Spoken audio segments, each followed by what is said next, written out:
Buenas tardes. Bueno, gracias en primer lugar por haberme invitado. ¿Se oye? Se oye, pero porque tengo vozarrón, ¿no? Porque... Correcto. Ahora. Gracias en primer lugar por haberme invitado y gracias a ustedes por la amabilidad de haber querido venir hoy aquí a escucharme. Son ustedes muy amables y un poco tímidos, porque les pasa lo mismo que a mis alumnos, siempre dejan las 3 primeras filas vacías por si acaso el orador salpica. Me han pedido que reflexione hoy en voz alta acerca de la comunicación y concretamente de la comunicación en los centros educativos, en sus centros. La comunicación no es algo menor en las escuelas, no es algo optativo o accidental a lo que se llega solo cuando se puede, de ningún modo. La comunicación debería ser algo nuclear, esencial, primario, vertebral, decisivo. Espero que a estas alturas ninguno de ustedes dude de esto. El reto no radica, por tanto, en comunicar, que es algo que indudablemente estamos obligados a hacer, sino en cómo hacerlo, en comunicar de manera eficaz, que es algo que también estamos obligados a hacer, no solo como docentes, sino porque parece ser que somos sal y luz. Como en cualquier proceso de comunicación, no importa únicamente quién es el emisor y qué dice el emisor, sino también quién es el receptor, cómo interpreta lo que nosotros decimos, si participa o no en el diálogo y cómo asume a su vez el papel de emisor. Y para entender esto es necesario que estudiemos con calma el contexto en el que se lleva a cabo la comunicación. Es decir, cómo es la sociedad y cómo son los individuos en este preciso momento. Dediquemos, pues, un tiempo a asomarnos al exterior para reflexionar cómo es la sociedad de la información en la que vivimos y cómo es la sociedad y cómo se caracteriza, cómo son los tiempos en los que vivimos, en eso que se ha dado en llamar la posverdad. Vamos a empezar por ahí, por aclarar el título de esta conferencia, la comunicación en tiempos de posverdad. La posverdad es un concepto que acuñó Keynes y fue considerada ya en el año 2016 la palabra del año por el diccionario Oxford.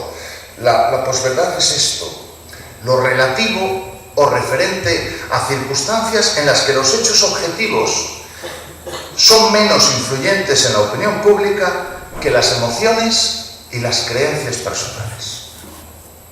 El término fue empleado ya hace más de 25 años por un dramaturgo, Steve Tetsis, en un artículo que publicó en The Nation, y luego lo desarrolló también al que me refería antes, Ralph Keynes, en un libro de 2004 que se llama precisamente así, La era de la posverdad. En ese libro Keynes escribió: aunque siempre ha habido mentirosos, las mentiras habitualmente se decían con vacilación, con un dejo de ansiedad, algo de culpa, un poco de vergüenza, o al menos algo de timidez. Ahora, gente lista que somos, hemos llegado a crear razones para manipular con la verdad, para que podamos estar libres de culpa. A eso, dice él, le llamo posverdad. Vivimos en la era de la posverdad. ¿Por qué para comprender la sociedad a la que nos dirigimos, esa en la que viven y de la que proceden nuestros alumnos, hemos de prestar atención a la posverdad? Porque los medios, y especialmente Internet, sus blogs, sus redes sociales, están compuestos de ceros, de unos y de posverdad. De modo que el aire que respiran nuestros chicos y el que respiramos nosotros también tiene oxígeno, nitrógeno y posverdad. Bienvenidos a un mundo diferente, maravilloso. Maravilloso, que por cierto ha cambiado últimamente mucho. Y no hablo de un cambio histórico más, porque en el devenir de los siglos siempre ha habido cambios. Estoy hablando de un cambio nuclear, ese en el que estamos viviendo ahora. Un cambio que es mucho más que una modificación de pequeñas cosas. Es un cambio de era, y ha habido muy pocos cambios de era. El paso del paleolítico al neolítico, el renacimiento quizá, la revolución industrial, y un cambio de era es algo que a todos nos pone patas arriba, porque cambian las relaciones de trabajo, los modelos de producción, el sentido del ocio, del tiempo libre, la familia, el modo de comunicar, todo se pone patas arriba, y quizá por eso nosotros individualmente también tenemos la sensación de que estamos un poco en crisis, que vamos muy rápido, aunque no sepamos muy bien dónde. Pues ese cambio de era se ha producido por un cambio profundo en el ámbito tecnológico. La robótica como último escalón, pero sobre todo la informática, las telecomunicaciones, la robótica ahora y la inteligencia artificial va a hacer que, si no nos hemos cargado el planeta, nuestros descendientes dentro de 200 o 300 años digan: entre el siglo XX y el siglo XXI todo cambió. Nosotros no nos damos mucha cuenta de eso porque lo estamos viviendo, porque tenemos la nariz pegada al muro, pero si pudiéramos tener la perspectiva, veríamos que en estos precisos momentos todo está cambiando de manera radical. Y esto se debe sobre todo al desarrollo de la tecnología, de la informática, de las telecomunicaciones, de Internet, que ha producido una explosión de conocimiento brutal, que ha superado cualquier posible predicción lógica y que ha afectado a todos los campos. Miren, la mayor parte de los científicos, no la mayor parte, el 90% de los científicos de la historia de la humanidad están vivos en este momento. Y la mayor parte de la información que manejamos no tiene más de 25 años. Esa explosión de conocimiento se ha debido sobre todo a la explosión de Internet. 1.400 nuevos usuarios cada minuto, 300.000 nuevas páginas cada semana. La información que hay en Internet se duplica cada año y medio. Y la buena noticia es que a toda esa información tenemos acceso simplemente con un clic, cosa que no había ocurrido nunca antes jamás. Es tal el cambio que se ha producido en los ordenadores y en las telecomunicaciones que, para mostrárselo, les hablaré de una industria muy puntera como la industria del automóvil, que está en permanente innovación, ¿no?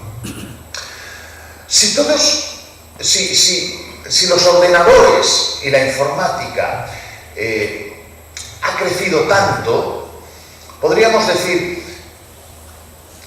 si la industria automovilística hubiera crecido al mismo tiempo que los ordenadores, acuérdense de aquellos ordenadores de los años 60, que ocupaban una habitación, dicen, de la NASA, y que hacían las cuentas que hace hoy poco más o menos una calculadora de mercadillo.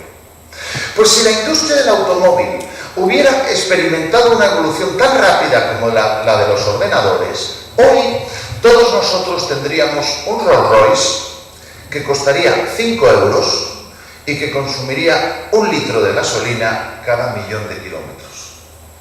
Ese es el cambio que se ha producido de aquellos ordenadores que ocupaban una habitación entera a esto. Y aquí está el acceso a todo el conocimiento. Claro, cuando uno piensa que todo esto ha ocurrido en el plazo de escaso de 20 o 25 años, se le queda cara de tonto. No somos muy conscientes de esto, ¿no? Pero quiero que piensen lo siguiente. ¿Alguien sabe qué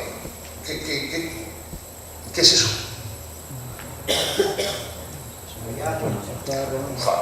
Pensé que iba a decir una calzada romana, que ya sería mucho, pero siempre ha habido gente con estilo y con clase, que te dice la vía Apia, o sea, te da la autovía que tenían los romanos entre Roma y Pompeya, Por ahí bajaba Tiberio a veranear a Capri, ¿verdad?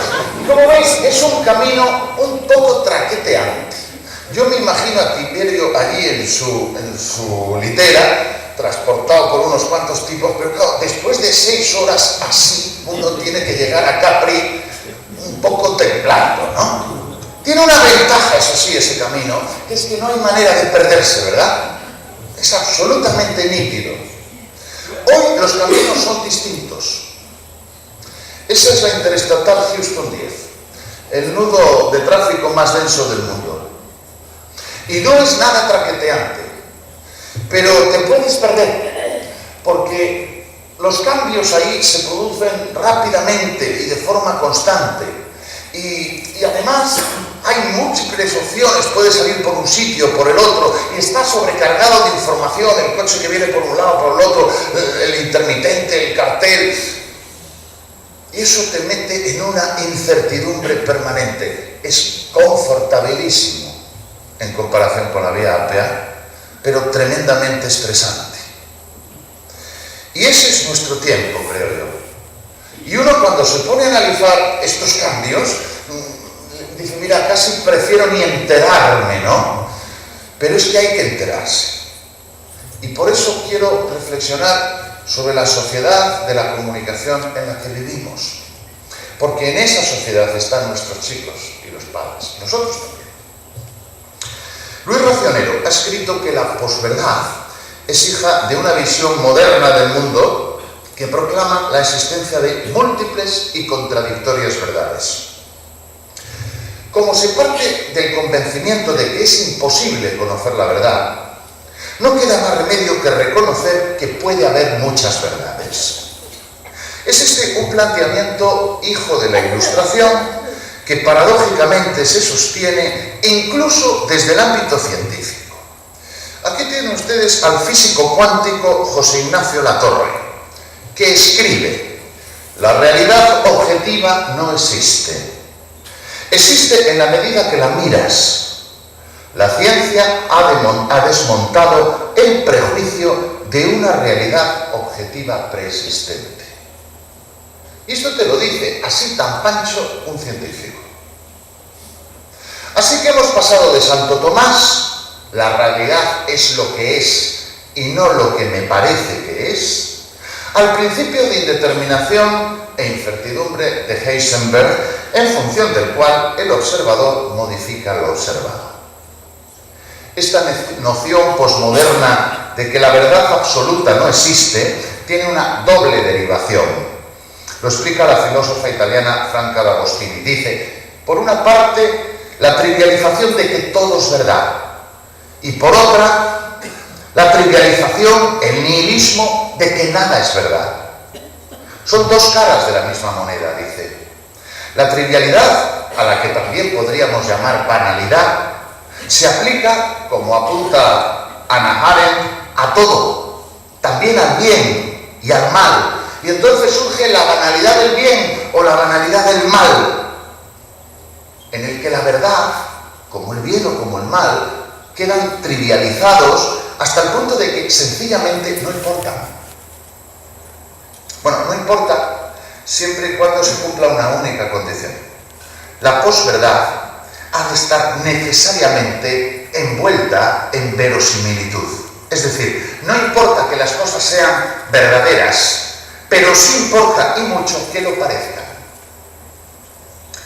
Como educadores yo creo que este planteamiento nos tiene que repugnar.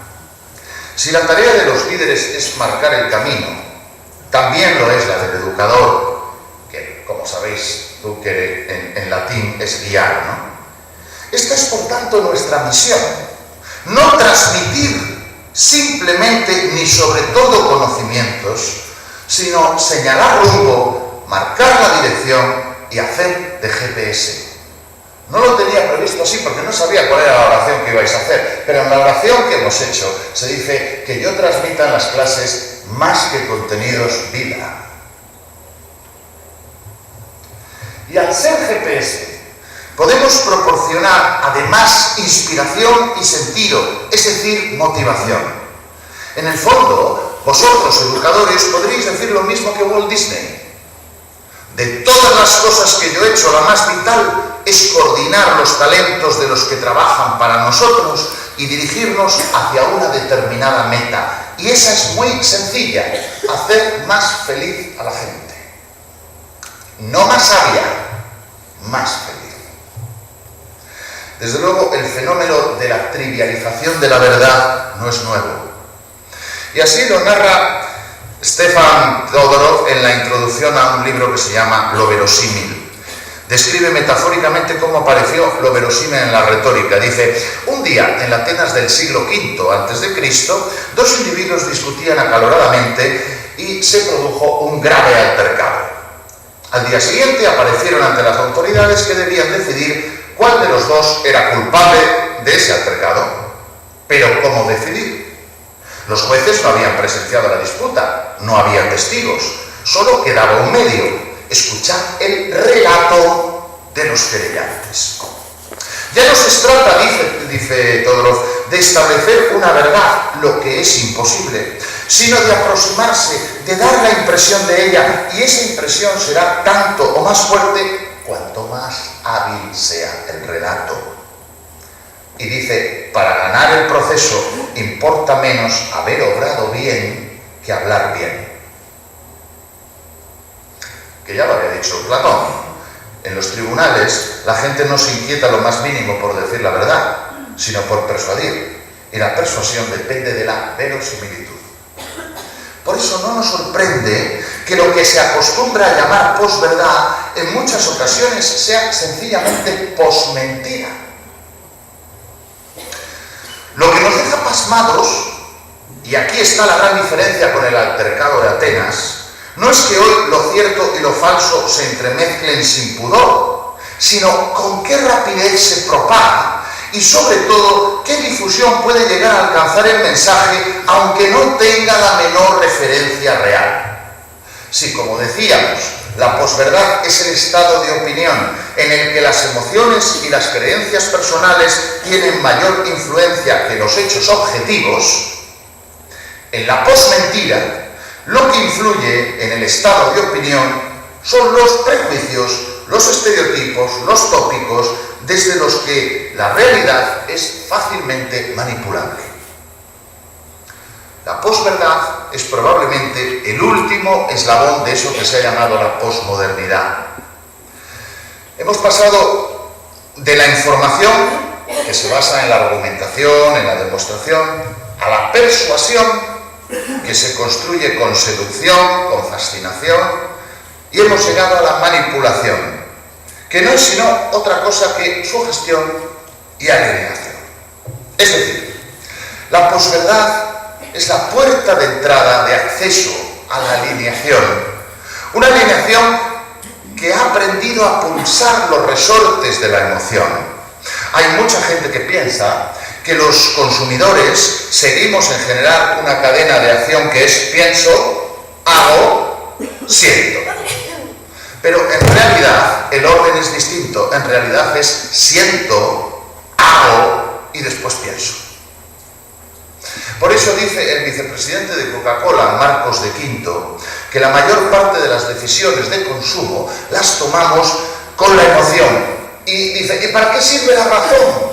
Pues para justificar las decisiones que hemos tomado. Y yo me pregunto, ¿solo las decisiones de consumo? Efectivamente, las emociones son importantes porque influyen en la toma de decisiones, que luego vamos a justificar racionalmente. Pero yo no creo que eso suceda solo en el mercado. También en la política ocurre lo mismo con las creencias. La gente vota según sus creencias y luego justifica racionalmente a su candidato o a su programa. Y en todo ese juego, la verdad no tiene mucho sitio. Nos hemos creído que había una verdad y que éramos seres racionales en busca de esa verdad, pero desde que la realidad ya no es tan real, porque la conocemos a través de los medios, todo se convierte en cuestión de mero relato. Seducción, manipulación, integración ha sido el caldo de cultivo durante los últimos 50 años, del que se han ido alimentando todos los post, hasta que esos post se han hecho mayores. Hablamos de posmodernidad como respuesta a la crisis de la modernidad. de pospolítica como consecuencia de la crisis de los partidos, de posdemocracia a causa de la crisis de representatividad, de poscapitalismo cuando el sector financiero tomó el poder, de poscrisis después del crash del 2008. Un crash que, por cierto, ha aumentado la desigualdad social, y de ahí se han derivado fenómenos como los populismos de derechas, de izquierdas, desde el trumpismo hasta Syriza, pasando por Podemos, pasando por el Brexit y todos los movimientos xenófobos y antieuropeos en el seno de la misma Unión Europea. Analizando el concepto de posverdad en ese contexto social de la posmodernidad, vamos a ver ahora qué caracteriza a la posmodernidad, cuáles son sus atributos, por oposición a aquellos propios de otros tiempos a los que llamábamos modernidad. Primer atributo es el relativismo, o la relatividad. Es la primera y más importante de las características de este tiempo, por oposición al absoluto, que era lo propio de la modernidad o de la sociedad industrial. Las consecuencias de este relativismo están en la incertidumbre, la inseguridad propia de la posmodernidad frente a las certezas, las seguridades de la modernidad. Y si a esa incertidumbre le unimos el individualismo, el resultado es la soledad insegura que produce miedo y, como es lógico, desesperanza y, en grado máximo, nihilismo y la náusea sartriana. No hay Dios.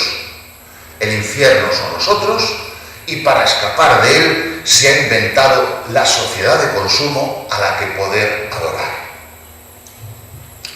El segundo atributo de la posmodernidad sería la fluidez.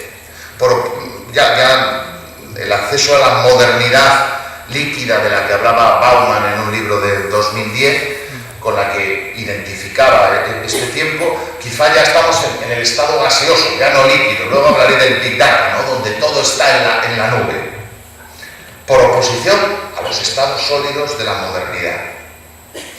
El tercer atributo que caracteriza ese tránsito de la sociedad industrial a la sociedad postindustrial es la ligereza, el estado ligero de las cosas.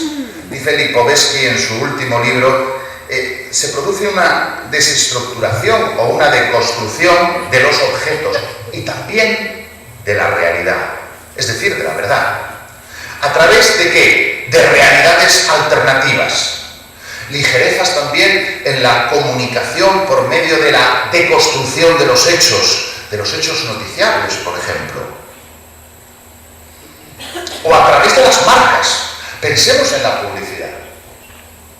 La publicidad ha dejado ya de hablar de los atributos de los productos, porque los productos se parecen mucho, son de la misma categoría, se parecen demasiado unos a otros. Y cuando los consumidores nos hemos dado por sentado que tienen esos atributos, por ejemplo, los frigoríficos que puedes encontrar en el MediaMarkt, todos se enfrían de maravilla, porque es así, porque no hay frigorífico malo, entonces hay que actuar sobre las percepciones. Lo que importa son ya las emociones, no las cualidades físicas del producto. Y eso ha pasado también en las ideologías, que han empezado a parecerse tanto unas a otras que ya no hay manera de diferenciarlas, sino solo a través de la emoción, de los gestos, del sentimiento.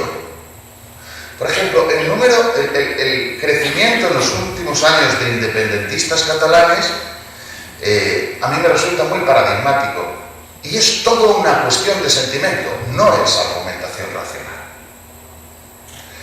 El cuarto atributo es la flexibilidad, por oposición a la sociedad de antes, dura, rígida, más inflexible. Hoy la sociedad es muy flexible, las ideas y las creencias también. Eso explica, por ejemplo, la práctica de la religión a la medida.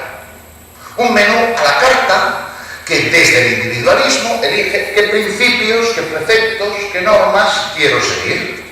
Flexibilidad, por ejemplo, para ser un católico no practicante. ¿Y eso cómo se come? El quinto sería la durabilidad, la volatilidad de lo efímero que conduce a la obsolescencia de los materiales, una obsolescencia programada por imperativo de la moda y de la sociedad de consumo. Lo opuesto sería lo duradero. Es obvio que este atributo le viene de maravilla a la sociedad de consumo, porque es una sociedad que se empeña en convencernos, y parece que con buenos resultados, de que nuestro móvil de año y medio pues ya está anticuado y necesita urgentemente ser cambiado o reemplazado por ese último carísimo nuevo modelo. Con los libros de texto pasa igual, se cambian cada año. El sexto atributo es lo sin, lo light. Los productos o las ideas light. Un pensamiento débil que sirve igual tanto para la comida dietética light como para las ideologías por oposición a lo cómodo, a lo que tenía calorías, a lo que tenía fundamentos o incluso, llevado a su máximo extremo, fundamentalismos. Hoy lo light está en todos los sitios, incluidos los colegios. ¿Habéis oído hablar de la educación light? Esa educación sin exigencia, sin disciplina, sin límites, para no traumatizar a la criatura, sin deberes, sin esfuerzo. Muy light, sin calorías. El séptimo sería la accesibilidad, uno de los principales signos de la sociedad de consumo.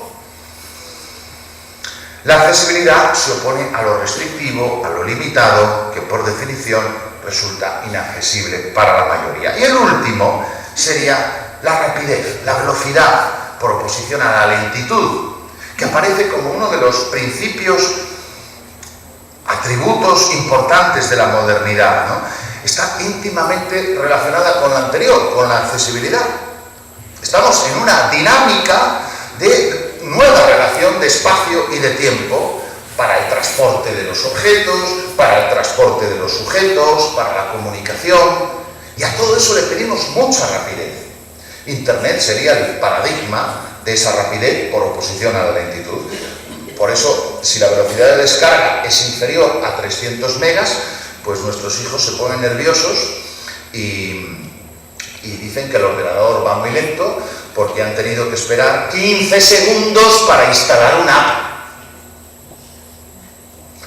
Y yo lo veo desde mis 50 y pico y me parece que están diciendo una estupidez, pero es que ellos están bebiendo ese aire de la rapidez, de la accesibilidad inmediata, ¿no?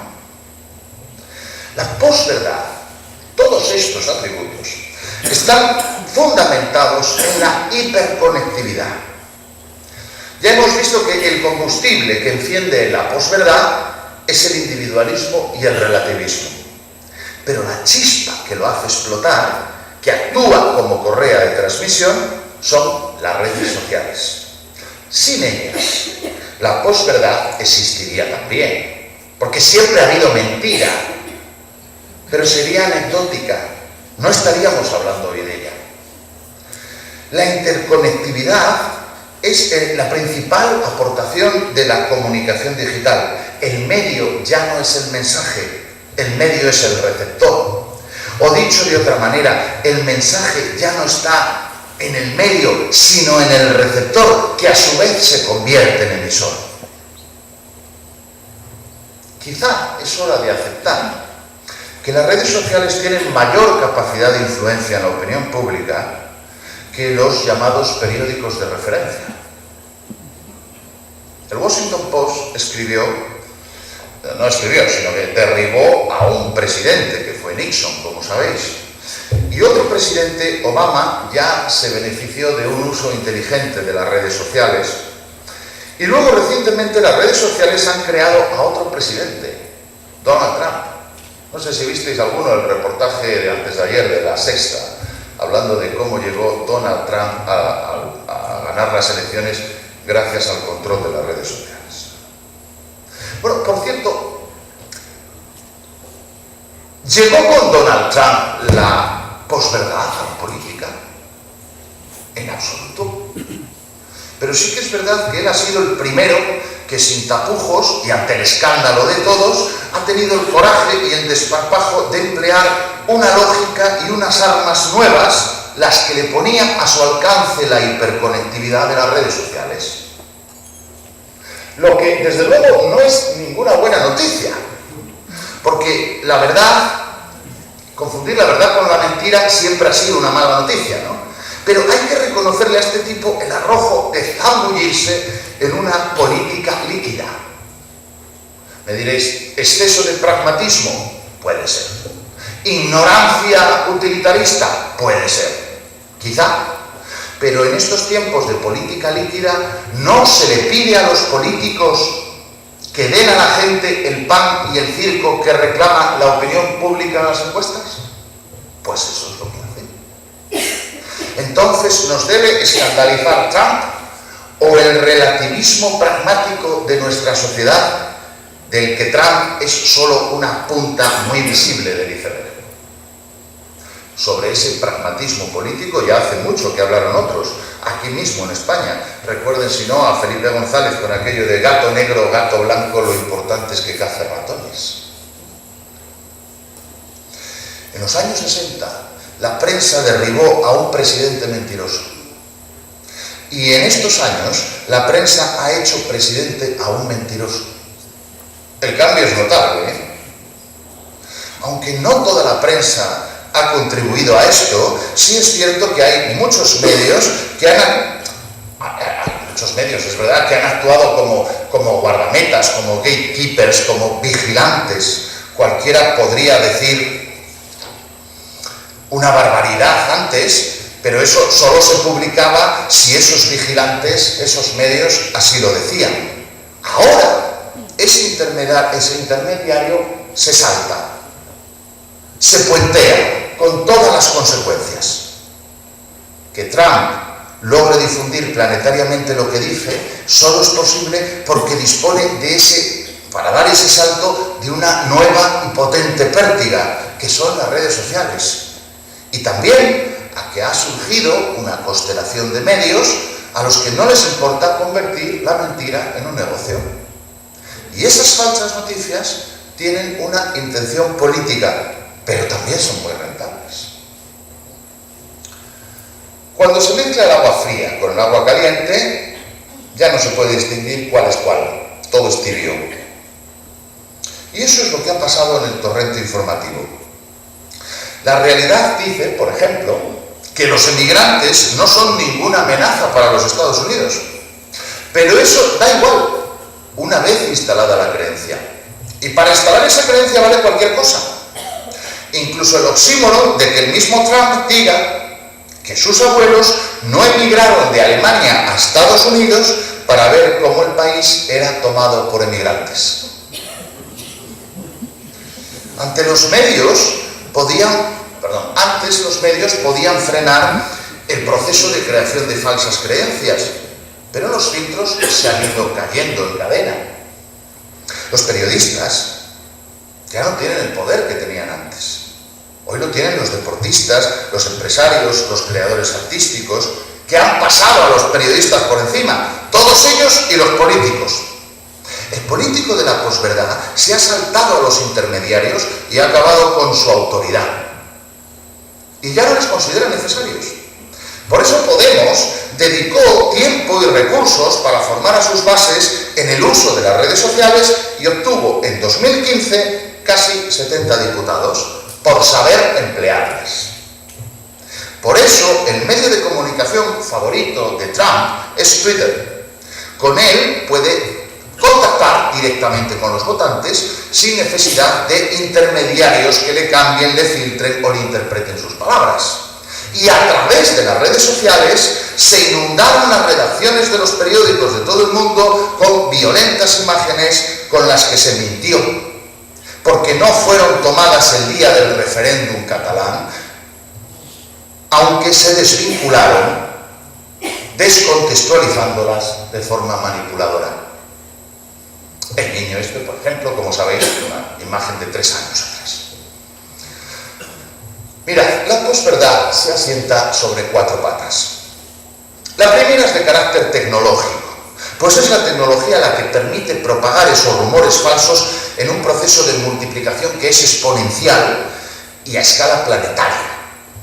Una tecnología que, amparada en el anonimato de las redes sociales, da pie a que los hechos objetivos se confundan con los hechos inventados o se manipulen y acabe todo ello configurando una especie de papilla viscosa que induce primero a la perplejidad y a continuación al escepticismo.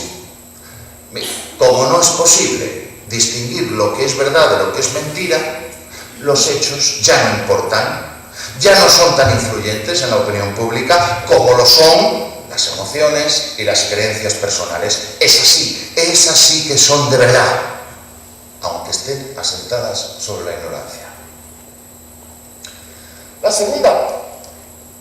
segunda pata son los medios de comunicación, que son los que amplifican todo el proceso, ¿no? Los públicos y los privados, para obtener audiencia a cualquier precio, sin comprobar en muchas ocasiones, en otras sí, pero en muchas ocasiones, sin comprobar la veracidad de la información. Da igual si hay base real para sostener que las vacunas producen autismo. Un ignorante irresponsable lo ha dicho en Twitter. Y esto parece suficiente para que un presentador de televisión, tan ignorante e irresponsable como el otro, le invite a su programa y colabore a extender el bulo. Algo que, por cierto, no es excepcional, porque puestos a buscar invitados estrafalarios, también se invitó al programa a un personaje que aseguraba que los huracanes son creados por el hombre. Y es que la opinión, que es el mínimo grado de conocimiento, como diría Santo Tomás, ahora la opinión se basta y se sobra para ser conocimiento, siempre y cuando, he dicho antes, parezca verosímil y, por supuesto, venga envuelta en algo que parezca científico. Claro que, bien pensado, el valor democrático de la opinión, un hombre, un voto, no consagra políticamente este principio que hace que, a la hora de decidir si conviene autorizar o no las centrales nucleares, la opinión de un físico nuclear valga tanto como la de un analfabeto. Sea como fuere, y volviendo a los medios, deberíamos exigirles que revisaran los estándares de responsabilidad social, tanto los medios tradicionales como, por supuesto, los medios digitales. Pero no, estos no están puestos en cuestión. No lo están desde el momento en el que la mayoría de las facultades de comunicación, la ética periodística, desapareció de sus planes de estudio hace décadas. Y en la medida en que la basura de Sálvame se sirve envuelta en el celofán de la libertad de expresión. Y si eso ocurre en los medios tradicionales, ¿qué decir del incontrolable escenario de las redes sociales? Al final, resulta que las redes sociales no solo están contribuyendo a la solidez del sistema democrático, dice Ferran Sáenz, sino que están adquiriendo un papel cada vez más peligrosamente ambivalente. La tercera pata tiene que ver con la psicología. Está relacionada con la tendencia que tenemos todos nosotros a hacer caso de las fuentes de información que conforman nuestros apriorismos y nuestros prejuicios. Tendemos a creernos aquello que está más cerca de nuestras ideas, de nuestras opiniones o de nuestra ideología. Nos convencen más nuestras emociones que la mayor serie de datos más contrastados.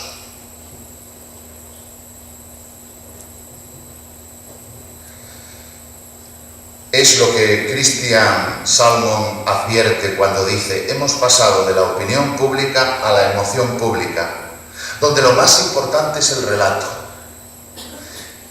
En la era de la posverdad, el hecho de que determinadas cosas sean ciertas o no resulta secundario. Lo importante es que sean emocionalmente satisfactorias. Y esto puede aplicarse tanto a la publicidad como al periodismo sensacionalista o a las redes sociales, pero también a la enseñanza. Y no solo a la enseñanza de los niños. Yo trabajo en formación empresarial, tengo contacto con muchas empresas que nos encargan actividades de formación y muchas de ellas, la gran mayoría, nos dice formación empresarial divertida, juegos que distraigan, dinámicas que no requieran esfuerzo, porque lo importante son las experiencias emocionales, que acaben pasando un buen rato y agradecidos al que ha diseñado una divertida mañana. Es lógico. Dado que alcanzar la verdad supone esfuerzo, la infantilización de los procesos de aprendizaje, esa obsesión por crear momentos sobre todo entretenidos, es la lógica consecuencia de que la verdad se haya diluido. ¿Para qué voy a esforzarme en captar la verdad si esta no existe? Pasemos bien la mañana. Y la cuarta pata tiene que ver con las formas de los mensajes. Tendencia a informar sin análisis, sin esfuerzos críticos, a partir de frases cortas tipo tweet. El gran éxito en el diseño de la campaña electoral de Trump fue utilizar Twitter como principal medio de comunicación, porque era percibido por los electores como si se tratara de un mensaje personal que les llegaba directamente, con sencillez, con simplicidad, en 140 caracteres. Y el director de La Vanguardia escribió entonces: la historia escribirá que Donald Trump ganó las elecciones porque fue el primer candidato electoral que entendió las posibilidades de Twitter. Es que no hay duda de que lingüísticamente hay una clara interrelación entre el estilo tweet y la propia comunicación de masas en estos tiempos de posverdad. Estas cuatro patas de la mesa sostienen un escenario mediático, un ecosistema comunicativo que avanza como un tren vertiginoso, ofreciendo el cargamento de 5 vagones que hasta ahora no existían: la globalidad, la instantaneidad, la facilidad de acceso, la ingente oferta de información y el escaso coste, cuando no gratuidad. Ese tren comunicativo en el que viajamos todos está provocando cambios sociológicos convulsos, incluso alteraciones de carácter psicológico. En su imparable trayectoria se fusionan, por ejemplo, el viejo concepto de propaganda y el nuevo de posverdad. Es decir, se crean percepciones o creencias que se admiten independientemente que tengan o no su correlato con la realidad. Estos cambios son tan acusados, producen modificaciones tan profundas que, como apuntaba al principio, el tren nos está llevando a través de un tiempo, no de cambios, sino que nos conduce a una estación radicalmente diferente, a un verdadero cambio de era. Descrito el escenario de la posverdad, es el momento de detenernos a analizar cómo afecta a las generaciones futuras. En cuanto a educadores, nuestro principal objetivo es proporcionar herramientas a nuestros alumnos para que sean capaces de entender el mundo en el que viven, para que aporten lo mejor de sí mismos y para que ese mundo sea más agradable que el nuestro y lo hagan desde una perspectiva crítica, es decir, aceptando y disfrutando de los aspectos positivos, pero también enfrentándose, si es necesario, a aquello que nos daña como especie o como individuo. Es decir, procurando el bien de manera proactiva. En eso estamos. Esa es la misión del educador. Las dos generaciones que han respirado el aire de posverdad han sido denominadas, como bien sabéis, Millennial y Generación Z. Los Millennial tienen entre 23 y 33 años y la generación Z pues está en los Millennial están acabando la universidad, en los primeros años de vida profesional, y la generación Z tiene entre 3 y 28 años, los del colegio.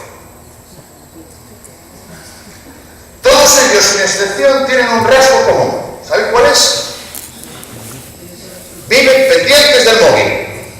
Están hiperconectados al transmedia y es tan natural para ellos que el mayor castigo que se les puede infligir es dejarles sin red. Porque Internet es su mundo. Sin wifi su vida no tiene sentido. Sin wifi dejan de respirar. Esto lo viví. Este verano estaba con unos amigos en la piscina, un chavalico de 8 años, estábamos hablando, no me acuerdo de qué, de redes sociales, de la wifi, de Movistar o de lo que fuera. El chaval nos escuchaba con mucha atención y de repente no pudo por menos que intervenir y suspirando dijo algo que nos dejó a todos ojipláticos. Yo, el día que no tenga wifi, preferiré morir.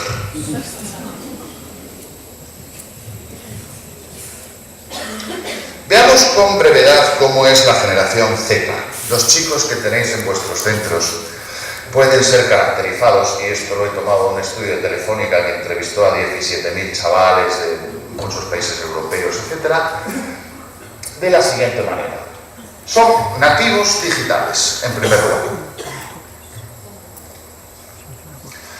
1.500 millones de personas han nacido ya en plena explosión tecnológica. Viven a caballo entre lo real y lo virtual.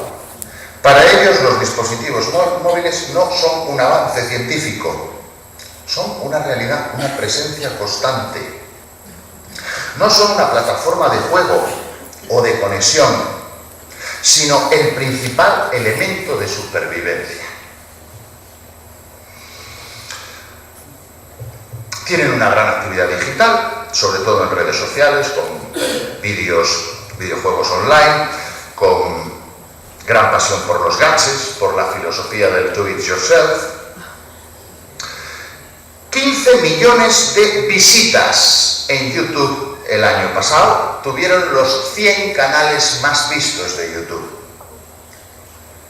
Los jóvenes de la generación Z, los chicos que tenemos en clase, dedican 11 horas semanales al vídeo online y 8 horas a la televisión. Les interesa mucho menos la televisión, porque todo lo que hay en televisión lo pueden encontrar online. Todo el mundo está al alcance de unos pocos clics, toda la información la pueden encontrar.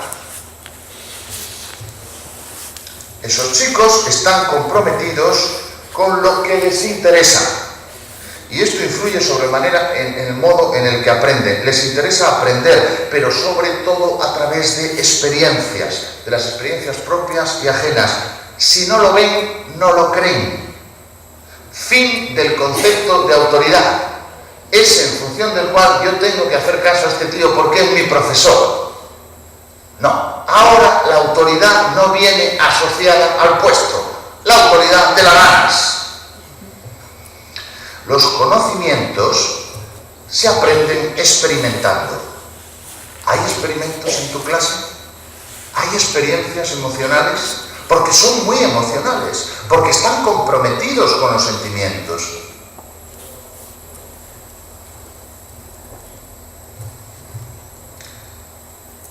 Aprenden autónomamente.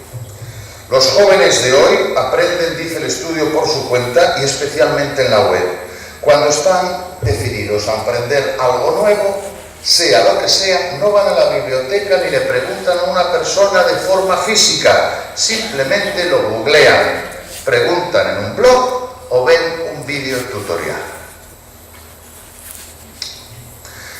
Claro, ese acceso instantáneo a una información que además está presentada de manera atractiva y amena, hace que la figura del docente pase al segundo plano.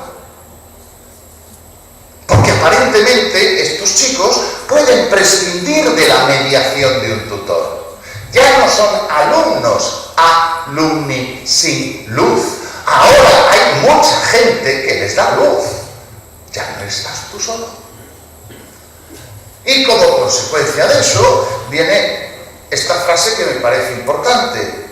La transmisión de información dejó de tener sentido desde el momento que todos podemos acceder a información infinita de modo inmediato. Y esto cambia constantemente y a enorme velocidad.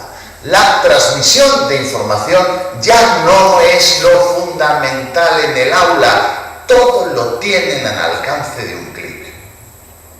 No estás para transmitir conocimientos, sino para transmitir vida. Estos chicos son exigentes como consecuencia de que se acaba el fin del modelo de autoridad. Quieren poner sus propias normas. Muy bien, eso ha pasado siempre con los jóvenes. Si el joven siempre ha cuestionado, hoy lo hace mucho más. ¿Sabes por qué? Porque siempre va a encontrar en la red opiniones que le respalden. Es que antes era tan fácil. Papá decía una cosa, mamá decía otra, la misma cosa. La 1 en blanco y negro decía una cosa, la 2 la misma cosa. No había 3. El profe decía la misma cosa y el cura decía la misma cosa. Joder, el chaval lo entendía.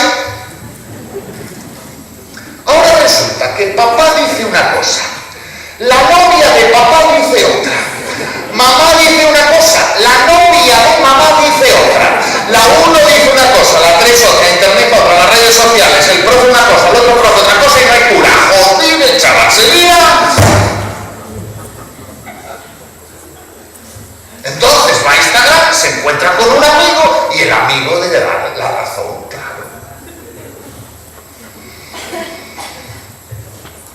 Solo parece importarles la práctica, les cuesta entender los problemas teóricos, les falta concentración. Si quieres que pongan el foco, necesitan algo más dinámico que el hecho de permanecer sentados escuchando al profesor, al ponente o al jefe.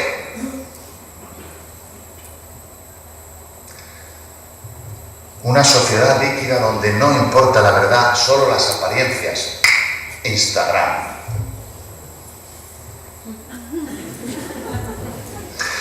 Rendimos, dicen los chicos estos en el informe, rendimos culto a la apariencia. Los selfies y el culto a la imagen forman parte de nuestra vida. Pero quizá quedándose con algo tan superficial, acaben teniendo problemas a largo plazo.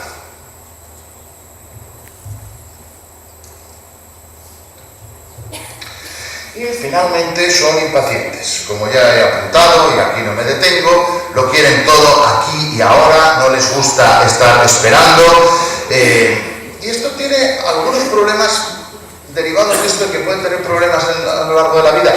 Funcionan muy bien, con mucha entrega, lo sabéis perfectamente, mientras están involucrados emocionalmente en algo. Pero en el momento en el que dejan de tener cosquillitas en el estómago, eso lo abandonan. Y eso puede ser una tarea o una novia. Y como sigan creciendo pensando que la novia da siempre cosquillitas en el estómago, lo llevan claro. ¿No? La responsabilidad, el compromiso, la lealtad, está un poco en las antípodas de ese ir resolviendo sobre la marcha, ¿no? Mirad, los cambios de la sociedad del conocimiento han hecho que cada vez sean más importantes los intangibles, cada vez menos los tangibles. Se siguen necesitando recursos tangibles, es decir, recursos naturales, trabajo, capital, pero cada vez es más importante las habilidades sociales, la motivación que tienen los equipos de trabajo, la imagen, la estética de los centros de trabajo. Porque ¿verdad que hay centros de salud que cuando entras tienes la impresión de que te vas a curar? Y otros centros de salud que según los hueles dices, aquí muero. Pues son centros de salud, pero es lo que se dice de nosotros. Lo que se dice de nosotros es mucho más importante que lo que nosotros decimos de nosotros. Las colaboraciones, las alianzas, el know-how, la experiencia, la innovación, todos estos recursos intangibles son cada vez más importantes. Tan importantes que se ha hecho un estudio con 300 empresas estadounidenses midiendo lo que son los tangibles y los intangibles. En vez de los tangibles, en el año 95. Y 10 años después se había invertido. La importancia de los intangibles ya era mayor. Y 10 años después los intangibles son casi todo.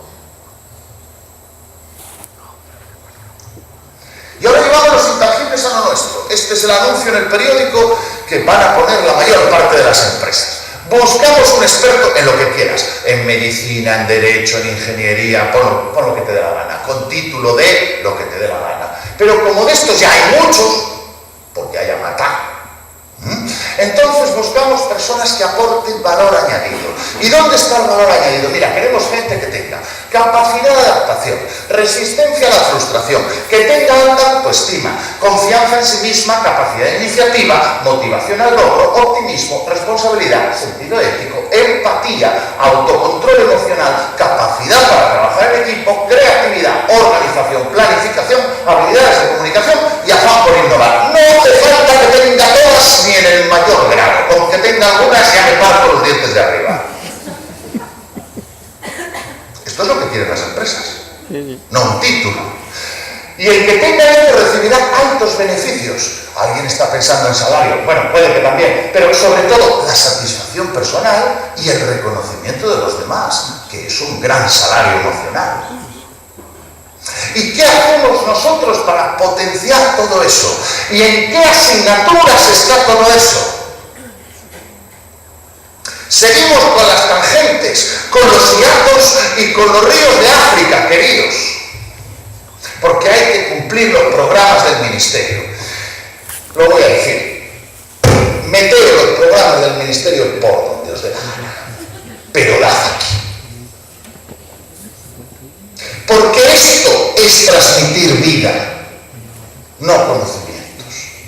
Y esto es lo que van a necesitar en el futuro. Y cuando quieran saber los ríos de África, se lo dice Google. Que ha cambiado el cuento, por Dios, que ha cambiado el cuento. A ver si los vamos a sacar muy ilustrados y muy infelices.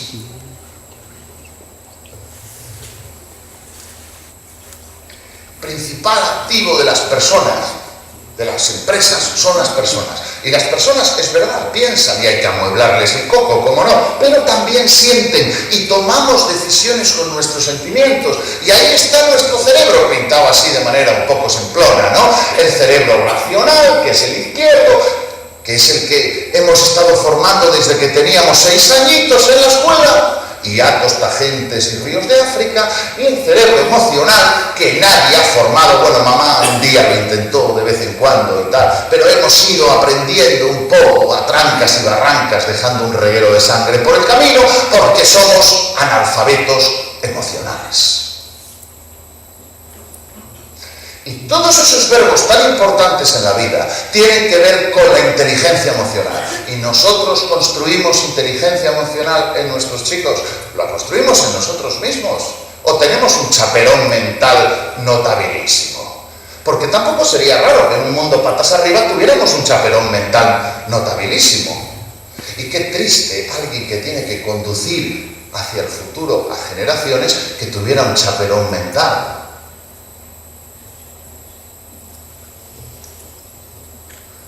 El éxito directivo y profesional está más ligado a las competencias emocionales que al coeficiente racional. Está demostradísimo. Hay que trabajar habilidades de comunicación, aspectos emocionales, creatividad, iniciativa, trabajo en equipo, resiliencia, resistencia a la frustración, empatía, autocontrol emocional. Porque si no, cuando salgan, el mundo se los come.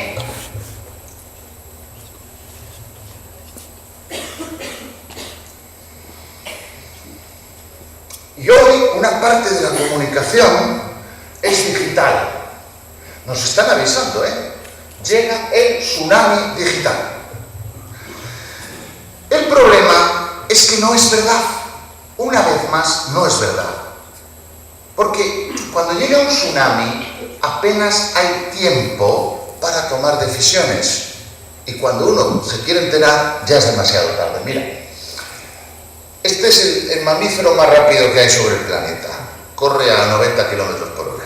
Y este es el coche más rápido que hemos sido capaces de construir, 447 kilómetros por hora.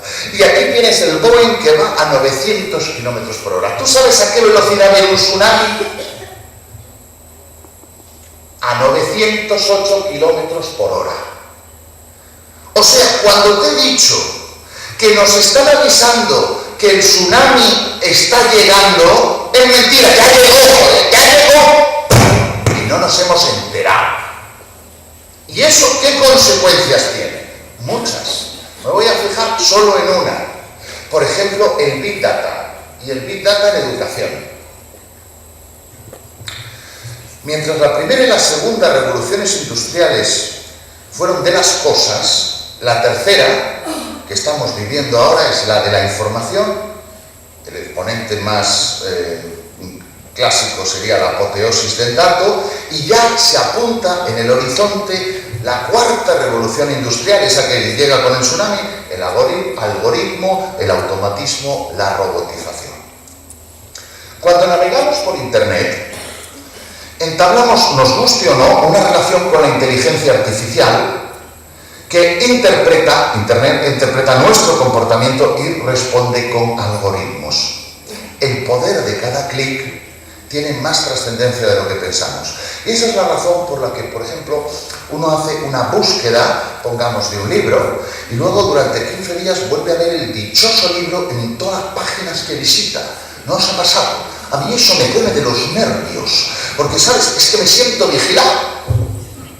Alguien sabe de mí que estoy buscando el libro y encima se permite el lujo de recordar. Google va personalizando su trabajo y lo intenta adaptar a las circunstancias personales. Por eso, mientras voy escribiendo, ya hace una escritura predictiva, ya me va metiendo lo que voy a poner a continuación. Las empresas digitales están basando inversiones de miles de millones de euros en acopiar datos.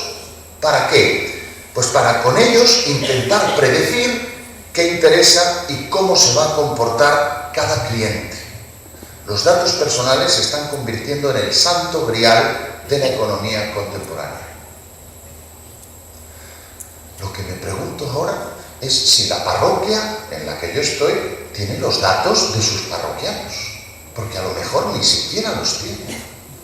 No tiene un Excel de dónde estamos, cuántos años tenemos, cuántos hijos tenemos, dónde trabajamos, nuestra dirección, probablemente no lo tenga. Y es verdad que hemos dado muchos pasos. Yo recuerdo cuando estábamos en Salamanca, allí hace 20 años, empezamos a dar cursos de formación para los delegados diocesanos de medios de comunicación. Y tuvimos un encuentro con 20. Ninguno tenía fax. Y les decíamos, por Dios, pero ¿cómo se puede hacer la comunicación desde las diócesis sin fax? Luego ya lo fueron teniendo. Me pregunto cuántas parroquias tendrán una base de datos de sus parroquianos. Seguro que dentro de 20 años la tendrán, pero volverán a llegar tarde. Lo que hace el Big Data que sea tan útil es el hecho de que proporciona muchas respuestas, a muchas preguntas que ni siquiera muchas empresas o instituciones sabían que tenían. Datos con gran variedad, complejos, interrelacionados, cuyo volumen y velocidad permiten identificar necesidades, expectativas, demandas, situaciones personales. El análisis de Big Data ayuda a las organizaciones a aprovechar los datos y a utilizarlos para identificar nuevas oportunidades. Eso, a su vez, conduce a negocios más inteligentes, a reducción de costes, a operaciones más eficientes, más rapidez, mejor toma de decisiones, nuevos productos, nuevos servicios, mayores ganancias y clientes más felices. Aplícalo a la gestión de los colegios.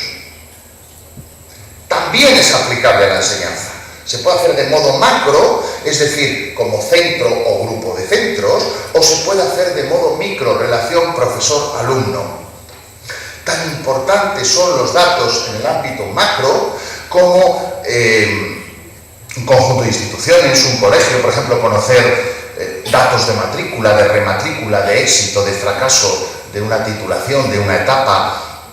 Tan importante es eso como los datos micros de la actividad durante las aulas. El estudio de los datos macro por parte de las instituciones educativas puede hacer contribuciones importantes a la hora de tomar decisiones sobre qué ofertas educativas quiero dar, conviene que dé, o qué servicios presto, cuál es la calidad de los mismos, cómo nos evalúan. Los datos micros, los del profesor en su aula, van a permitir ofrecer itinerarios más personalizados, adaptados a cada estudiante, porque van a permitir conocerle mejor, conocer sus hábitos de estudio, lo que le funciona más eficazmente. Y es que la enseñanza del futuro será customizada o no será. Fin de las explicaciones de 30 en 30. Los datos van a aportar a los profesionales mucha información para organizar mejor su trabajo. Información sobre sus alumnos, sobre el seguimiento que están haciendo del curso para poder personalizar el proceso de aprendizaje. El Big Data en educación nos informará sobre el tiempo que dedica cada alumno a cada tarea, qué fuentes consulta, qué errores comete, qué disposición tiene hacia determinadas áreas, cómo relaciona su conocimiento y con qué. Los datos nos van a permitir saber qué cosas explicamos y entendieron con claridad, en cuáles no logramos transmitir con eficacia.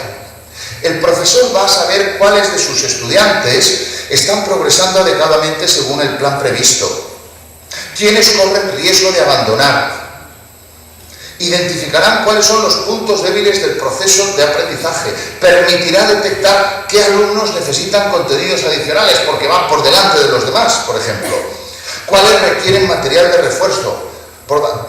Reaccionar al instante, no en junio, porque en junio es muy tarde. Parece ciertamente cosa del futuro. Pero si se saben usar las plataformas de las universidades, pues ya son precarios sistemas que aportan muchas de esas informaciones. Alt School es un conglomerado de escuelas que se dedica a la innovación y que experimenta en el área metropolitana de San Francisco con Big Data. Y está llevándolo a las aulas, ¿no? Y se preguntan cosas como estas. ¿Qué pasaría si profesores y alumnos pudieran interactuar con el contenido y colaborar entre sí? ¿Cómo hacer para que la tecnología nos permita no solo ver el resultado, sino influir en el resultado? ¿Cómo podemos cuantificar y visualizar dimensiones claves de la formación, como la motivación o el esfuerzo que pone el alumno? ¿Qué pasaría si el profesor y los alumnos recibieran notificaciones y alertas en función de su actividad? ¿Y si pudiéramos predecir el rendimiento futuro de un alumno en función de estas respuestas?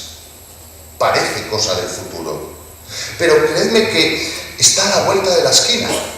Y en este sentido el Big Data no es un odioso gran hermano de las grandes empresas que puede llegar a ser una especie de Dios escudriñador, conocedor de lo presente, lo pasado, lo futuro y hasta los más ocultos pensamientos. Sino que el Big Data nos puede ofrecer estimulantes posibilidades para hacer un mundo mejor, mejorando el aprendizaje de nuestros alumnos. Y quiero mirar a ese futuro para ir concluyendo e invitaros a hacer un ejercicio de imaginación que nos ayude a explorar cómo la tecnología va a cambiar nuestra vida en muy poco tiempo, y nos la está cambiando ya. En abril de 1995 me pidieron dar una conferencia en Tenerife sobre lo que entonces se llamaba las autopistas de la información.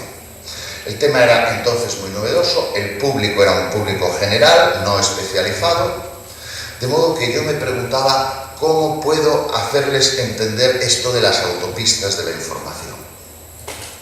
Empecé por proponerles a los asistentes en aquella conferencia un juego.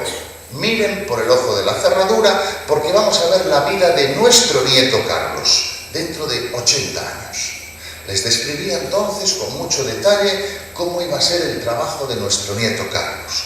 Teletrabajo desde casa, uso sistemático y no anecdótico del ordenador, era el año 95, por supuesto no había móviles, la oferta de películas que tendría a su disposición en la tele, cómo harían ingresos y transferencias bancarias desde el ordenador, cómo nuestro nieto iba a mandar a un amigo que tiene en Londres un videodisco y le iba a llegar en 10 minutos, cómo iba a comprar las cosas sin salir de casa, cómo iba a elegir el asiento de un vuelo sin salir de casa, gracias a las autopistas de la información.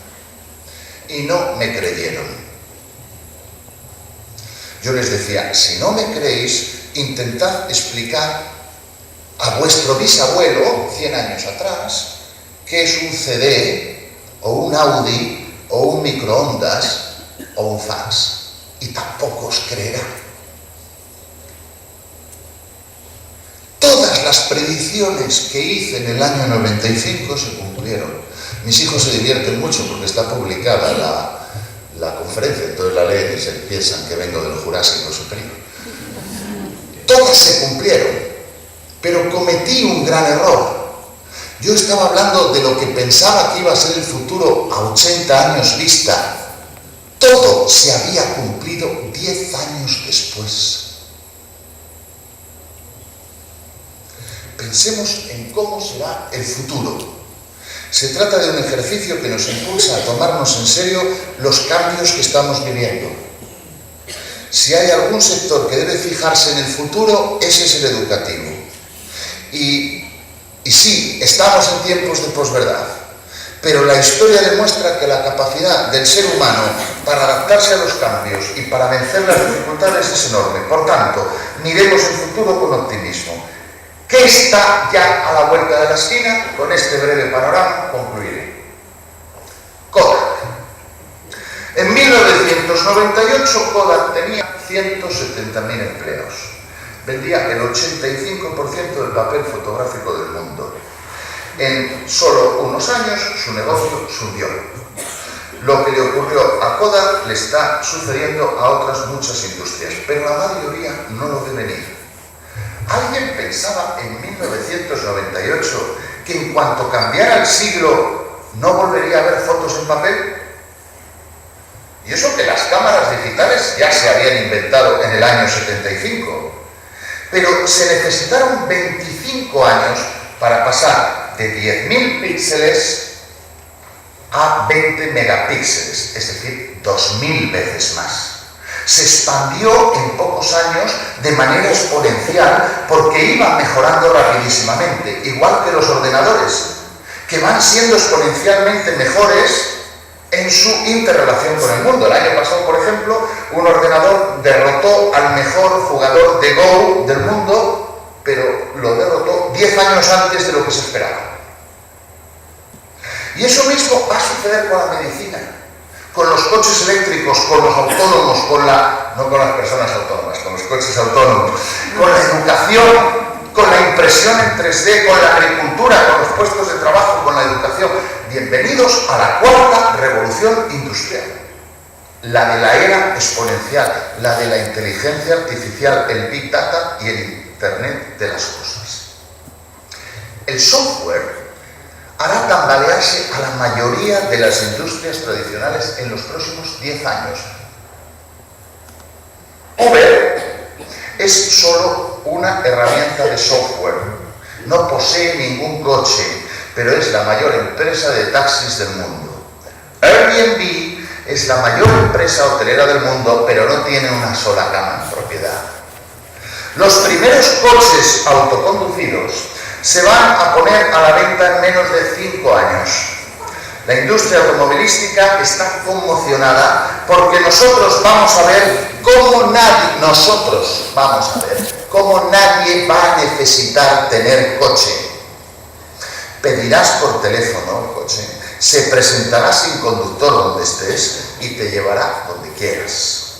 No necesitarás aparcarlo, solamente tendrás que pagar la carrera y podrás trabajar durante el trayecto. Nuestros nietos no necesitarán carnet de conducir porque no tendrán coche. Si tu cuñada tiene una autoescuela, avísale, va a cerrar. Es cuestión de tiempo, de poco tiempo. Pero cada año mueren en el mundo algo más de 1 1 millón de personas en accidentes de tráfico. Sufrimos un accidente por cada 100.000 kilómetros, pero con los coches autónomos se estima que vamos a pasar a un accidente cada 10 millones de kilómetros. ¿Sabes lo que va a provocar eso? Aparte de salvar 1 millón de vidas al año, que va a cambiar a las compañías de seguros porque van a tenerse que adaptar a un mundo sin accidentes de circulación. Las pólizas tendrán que ser 100 veces más baratas y su modelo de negocio de automóviles va a tender a desaparecer. La mayor parte de las empresas automovilísticas van a ir a la quiebra si no son capaces de adaptarse. Los fabricantes tradicionales tratan de conseguir mejores coches, pero la gran diferencia es que Tesla, Apple o Google lo que están construyendo son ordenadores sobre ruedas. Este es el último modelo que ha presentado Mercedes en el Salón de Ginebra. Por fuera es más o menos normal, ¿no? Pero por dentro tiene una peculiaridad. Sí, correcto, no hay volante.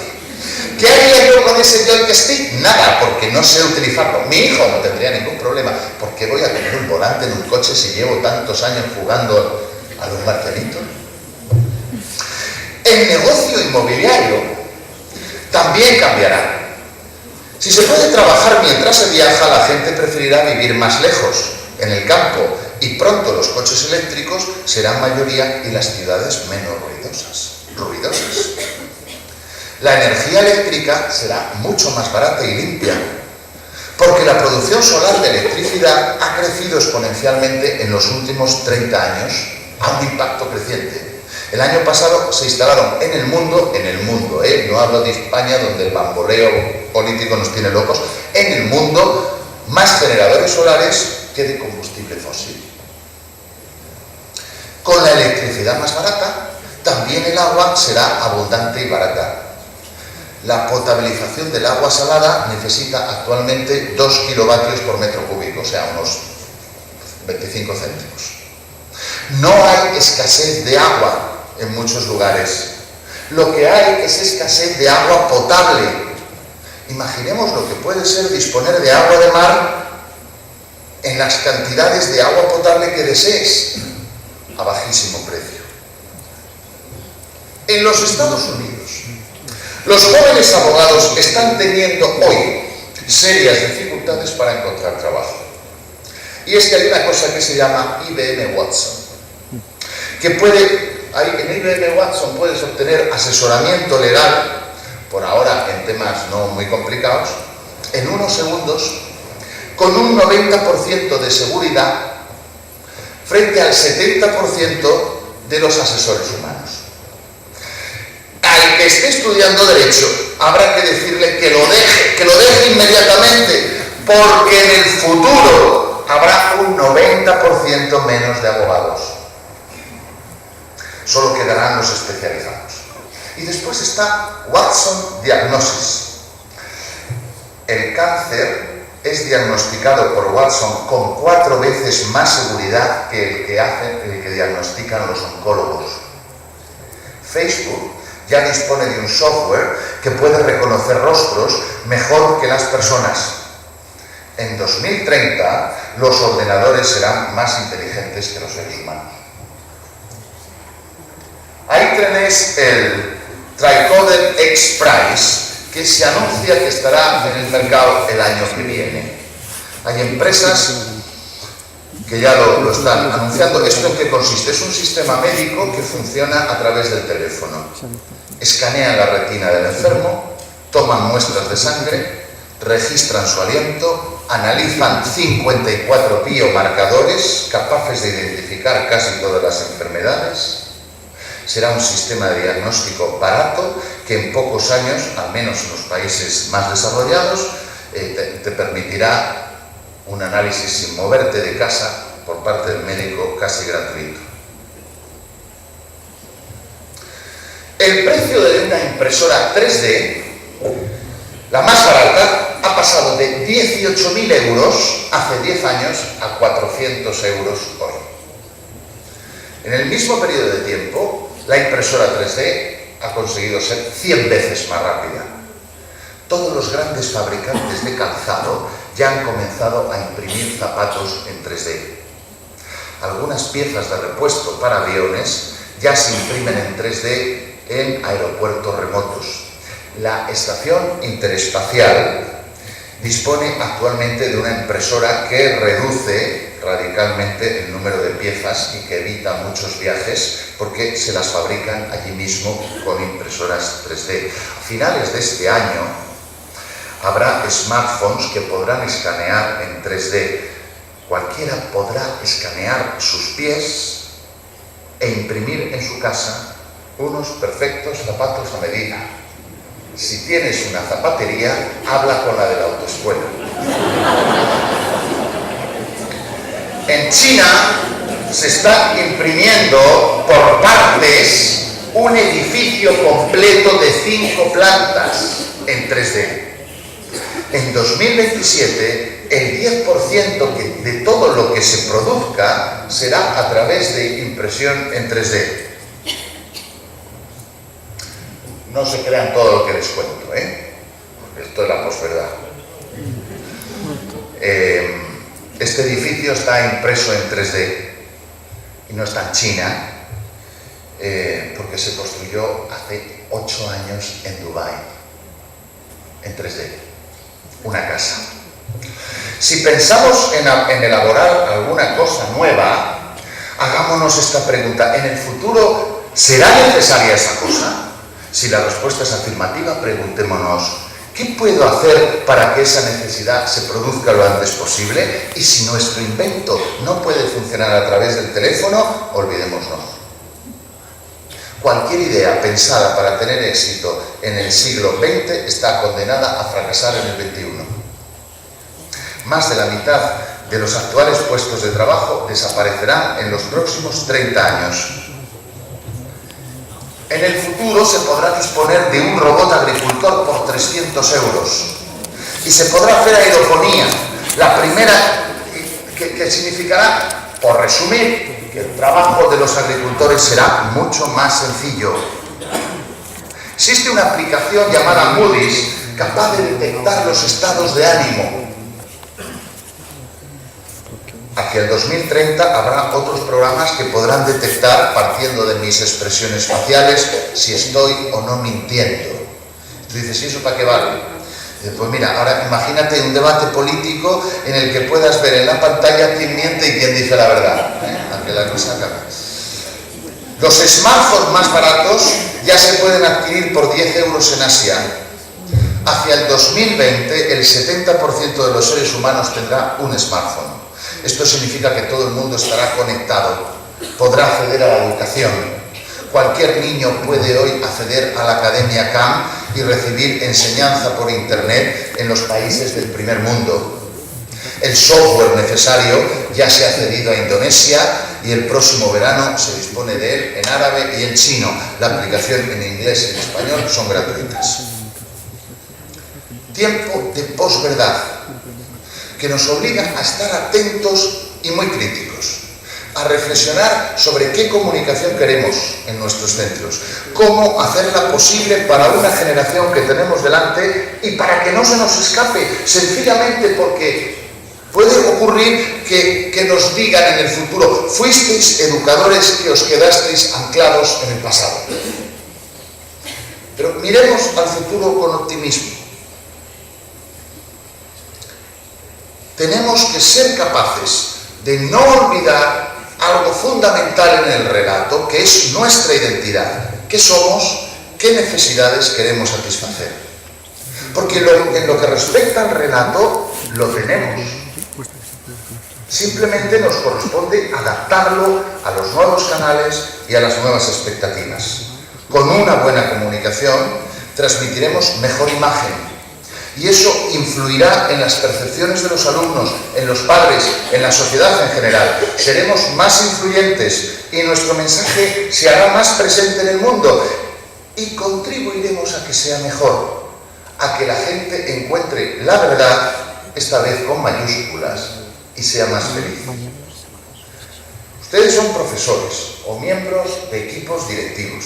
Tienen una enorme responsabilidad. Dejen de asombrarse ante la posverdad, ante los tiempos inexplicables en los que vivimos. remánguense, tómense en serio la comunicación como algo esencial para sus centros y para sus aulas. Decídanse a ganar el futuro con fe, con innovación y con optimismo. Les digo con urgente vehemencia, toda la sociedad estamos necesitando que ustedes hagan eso. Muchas gracias.